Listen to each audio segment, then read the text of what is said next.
Alrighty, folks, we are back. We got a brand new episode of the Tacho Show here, and if we head over to the banner section, we just got this double special banner today, and this is, like, actually really, really good. So, in my opinion, I think these guys are up to something. They are definitely up to no good, because if we look at the previous banners here, so this Tharja and Noir banner, this was a big skip, as was this banner over here, the summer banner that we just recently got. So, what are these guys playing at? Like, what are they up to? What are their intentions here? Dropping two major skip banners for the first half of the month, and then in the second half, we get this double special banner, and it's crazy. Like, they're trying to bait orbs out of nowhere? What's going on here? Well, I think I've got it figured out. I think the end of month banner for this one is going to be an Emblem hero. And they were just aware that, okay, we can release all of these skip banners leading up to it, and no one's going to summon, but we still got our monetary goals locked in, because at the end of the month, we've got an Emblem hero, and people are going to spend, and it's all going to be great. So before that, to like bait the people that have been saving orbs and skipping all those skip banners, they put out this one here, and this is a really good catch-up banner if you haven't been keeping up, because we've got, like, what do we have here? 3 units on this banner are still, like, top-tier meta right now. Those are the New Year Needhogger, the Duo Rhea, as well as the Baby Camilla, who I actually think is currently the single best unit in the game. And we also have this unit here, too. This is a really good unit as well. She's got Ice Lock. She's got great support. So, I mean, overall, this is a great banner. And also this unit, too. So, why don't we just break down these colors one by one, and we will explain whether or not it's worth summoning here. So, first and foremost, we have the Ninja Tharja on red.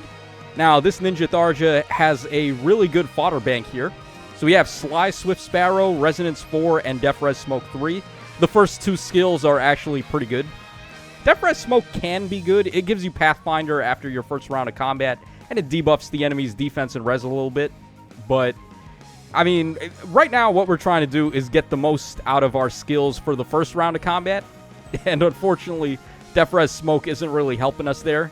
So, yeah, not so great, especially not when the C skills have gotten so much better.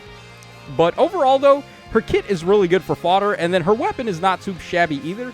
She's giving Anathema support to allies within 2 spaces, which is pretty good. Unfortunately for her, though, she's been power crept already, because the Tharja over here is just better, and she's just a better fodder bank because she's an attuned hero, and she's got Ice Wall, and she also gives the Anathema support to allies in 3 spaces, and then she's also buffing them in combat as well by giving them attack and speed of 5 and plus 7 damage.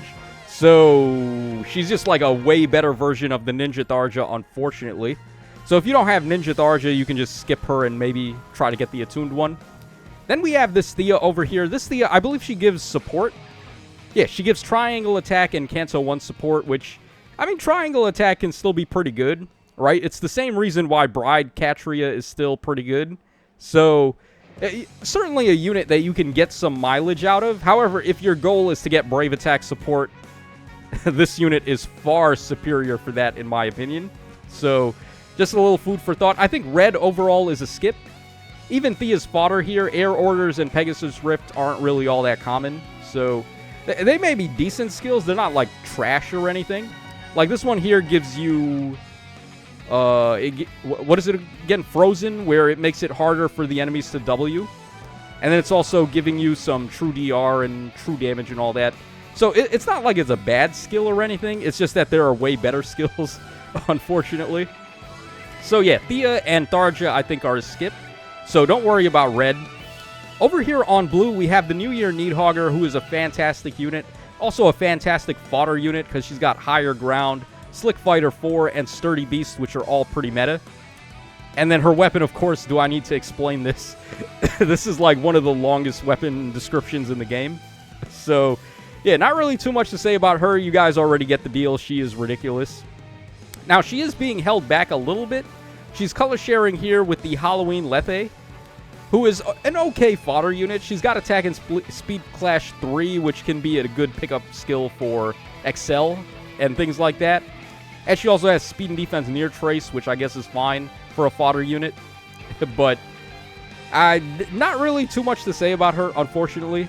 She does have a decent preference weapon, but like, I don't really know. These cavalry beast type units right now, they ain't really it. Like, this is not the type of unit you want to be running at the moment. So, yeah, can't really say too many great things about her, unfortunately. Her artwork is pretty cute, though. And she is a 4-star, so it wouldn't be the hardest thing to get merges for her. And I guess as a consolation prize while you're going for that, you're also picking up Needhogger copies in the meantime. So, I would only summon on blue if you need copies of Lethe for some reason, but it's not recommended.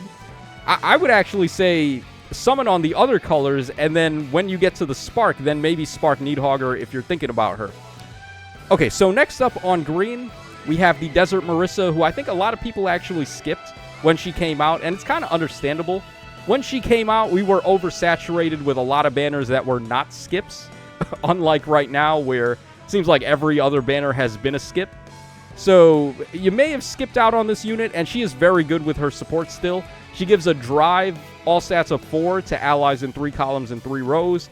And then she's also giving the ally with the highest HP or her support ally brave attacking, which is pretty strong. And this is one of the easiest ways to get brave attack support. She's also a great user of the Sigurd Ring. Also, her fodder is pretty incredible. We've got Excel there, we got Assault Force, and Odd Speed Wave. All really good skills. So, I don't really have anything negative to say about this unit. Their harmonic button isn't too shabby either. Let's see here. They get +1 movement and then Resonant Blades to allies from the same titles. And fortunately for us, 3 houses, which Byleth is from, is one of the best rosters in the game. So giving +1 movement to your 3 houses characters can be pretty helpful. There's not too many like crazy units from FE8 at the moment, but there are some good ones. So yeah, that could probably come in handy as well. Okay, they are accompanied by Baby Camilla, who is, like I said earlier, the best unit in the game. So I don't really think there's much need to explain her. You guys already get it. Really good color share there on green. And then finally, over on colorless, we have the Duo Rhea, who is, I mean, now she's competing with a lot of other really good armored units like Burger King and the Fallen Female Alir as her spot for which, like, far save or near save you're going to run on the team. But this is still a tremendously good unit. Her support, first of all, I mean, she's one of these armored units that's granting ridiculous amounts of support with the Drive, Defense and Res up 5, and the 7 flat DR on first attacks. So that's already really good. And then she gives the Drive Miracle, which is one of the reasons why Fatal Smoke has made a resurgence, and it's one of the more popular skills to run on your, like, tank breakers, like, for example, Ninja Lin and whoever else you may be running to try and bust through these wall units. Then she's got Dragon Roar fodder, which is pretty good, and Lower Ground, which is also pretty good.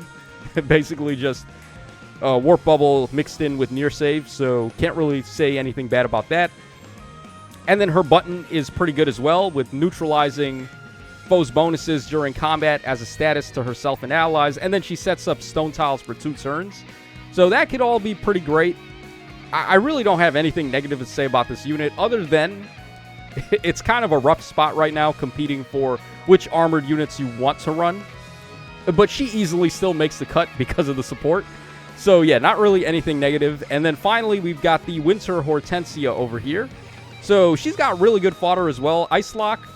We got Poetic Justice, which actually, I don't know if you really want to run that anymore. Yeah, you're probably better off running Sway or Tidings in the Ace skill, depending on what your weapon is going for. If it's got Dazzling Staff, or if it's got Dazzling Staff, or if it's got Wrathful Staff, you just choose the opposite one for Tidings or Sway in the A slot. And then your B slot is free to be whatever you want. There's a lot of good options for these staff type units now. Like Resonance, for example, if you want to just be all DPS. There's also that Wrathful Tempo or whatever it is. I believe there's a Tempo skill for staff units in the B slot.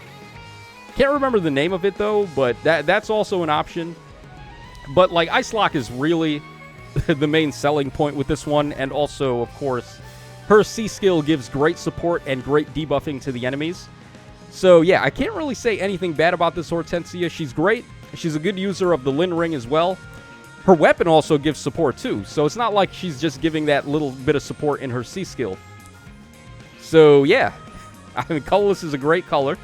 The priorities here are green and colorless 100%. I would say snipe on those, and then if you've got a spark in the tank, then spark for the New Year Needhogger if you're not hitting blue, which you probably shouldn't be. So yeah, that's pretty much the breakdown for this banner. It's great, but if you have been keeping up with the meta and you do have a lot of these units, then you don't really need to summon here. Also, as I've said before, I think the end of month banner this time is going to be an Emblem banner. So you may want to be ready for that.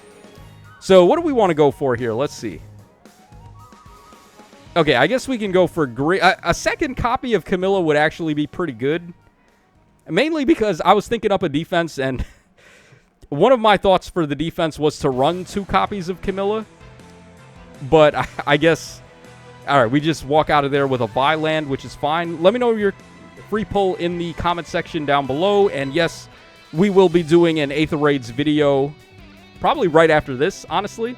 I just have to go ahead and do my offensive fights for this round, and then we can wrap up and take a look at the defense replays. So that's all for this one, guys. Thanks for watching, and I will catch y'all again on the flip side.